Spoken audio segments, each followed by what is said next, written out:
Section 1. Modal verbs, the magic helpers. Do you ever wonder how to sound polite when you ask for something? Imagine you're in a cafe, and you want to ask for a cup of coffee. Instead of just saying, "Give me a coffee," you could say, "Could I have a coffee, please?" The word could makes your request sound much more polite and friendly. This is one of the magical powers of modal verbs, or how to talk about things that might happen. For example, when you're discussing plans with your family about a future vacation, you might say, "We might go to the beach next summer." The word might helps you express that the plan is not certain yet, but it's a possibility.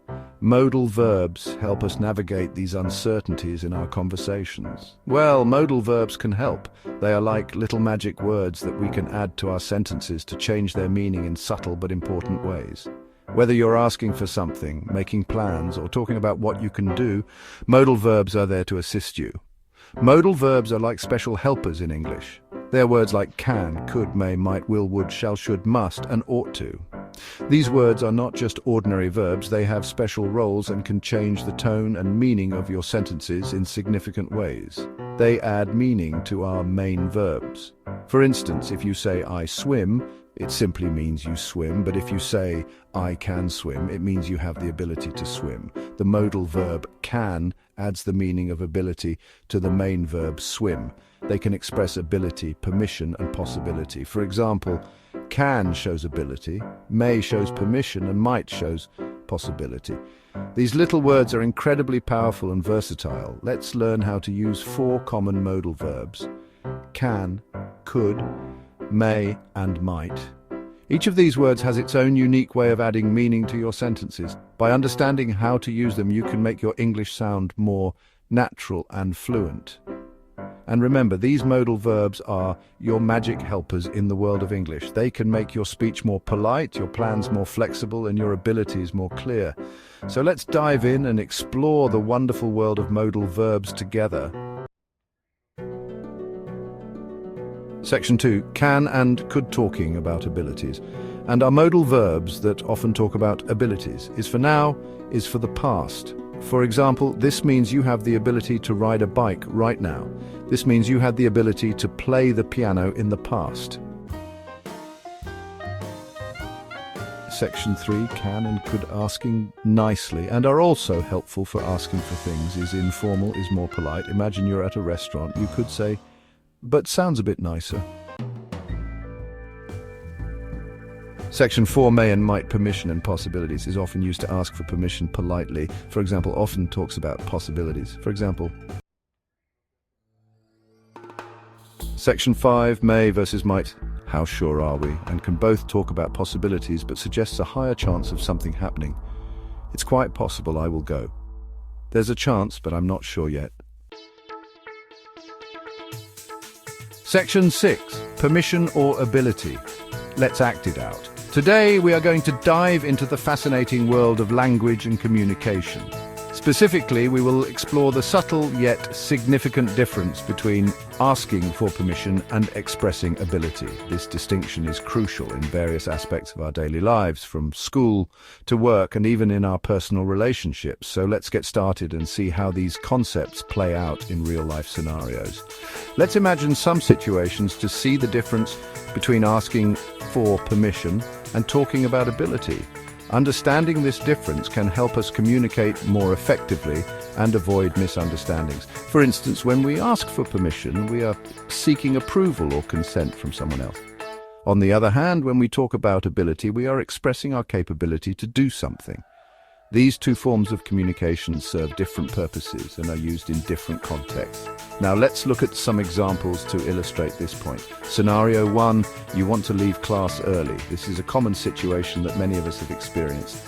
Perhaps you have an appointment or you need to catch a bus. In such cases, it's important to know how to ask for permission appropriately. Let's see how this can be done. Permission, may I leave early, please? Notice how the question is framed politely and respectfully. The use of may indicates that you are seeking approval from the teacher or authority figure. This shows that you understand their role and are willing to follow the rules. Ability, I can stay until the end if you need me to. In this case, you are expressing your capability to stay longer if required. This is not about seeking permission, but rather about offering your help or support. It shows your willingness to be flexible and accommodating. Scenario 2. You want to help your friend with their homework. Helping others is a great way to build relationships and improve your own understanding of a subject. However, it's important to know how to offer your help appropriately. Let's see how this can be done. Permission, may I see the problem? Here, you're asking for permission to look at your friend's homework problem.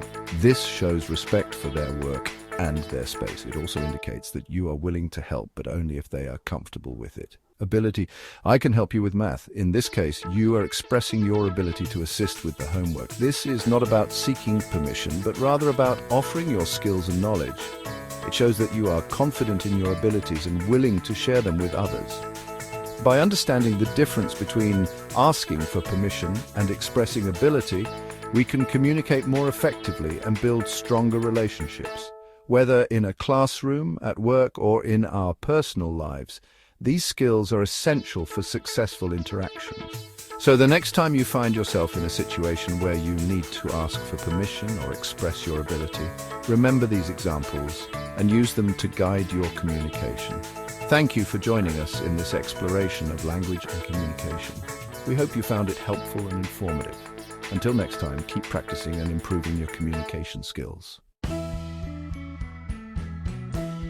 Section 7, may, might, could. When it's possible, may, might and could can all talk about possible situations. She may be at the library. It's quite possible she's there. He might call later. There's a chance he'll call.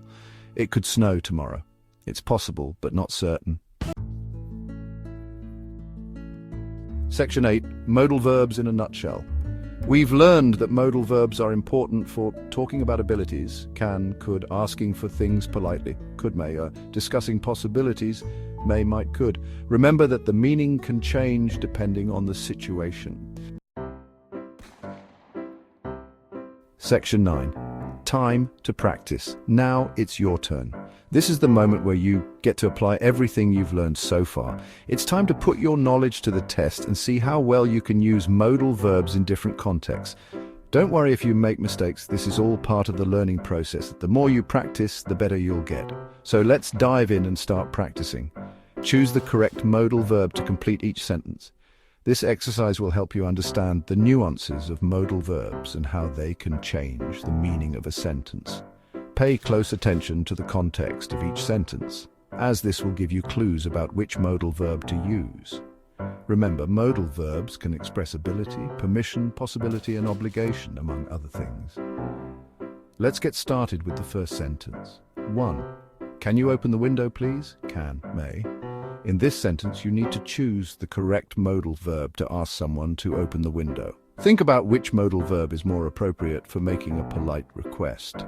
Can is often used to ask for permission or to make a request, while may is more formal and polite. Which one do you think fits best here?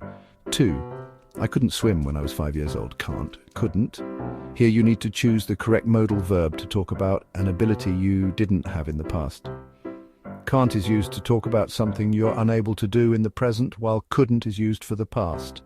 Since the sentence is about when you were 5 years old, which one do you think is correct? 3. It may rain later, so take an umbrella. May, can. In this sentence, you need to choose the correct modal verb to talk about a possibility. May is used to express a possibility, while can is used to talk about ability or permission. Since the sentence is about the possibility of rain, which modal verb do you think is appropriate here? 4. Could I borrow your pen for a moment? Could, can. Here, you need to choose the correct modal verb to make a polite request. Can is often used to ask for permission or to make a request, while could is more polite and formal. Since you're asking to borrow something, which modal verb do you think is more appropriate? Remember to keep practicing, and soon you'll be a modal verb master. Practice makes perfect, and the more you use modal verbs, the more natural they will become. Try to incorporate them into your daily conversations and writing. You can also create your own sentences and practice with a friend or classmate. The key is to keep practicing and not to get discouraged.